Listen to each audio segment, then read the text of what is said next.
Um, Salah satu perkara yang saya amat suka dan hargai tentang Singapura ialah kewujudan tempat-tempat macam kawasan perlindungan, kawasan perhutanan. Ya, saya baru balik dari MacRitchie Reservoir.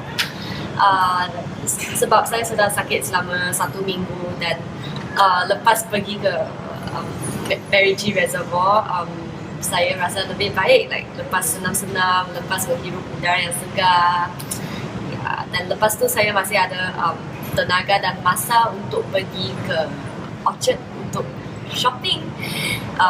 Yeah, so I think it's very convenient, it's very good.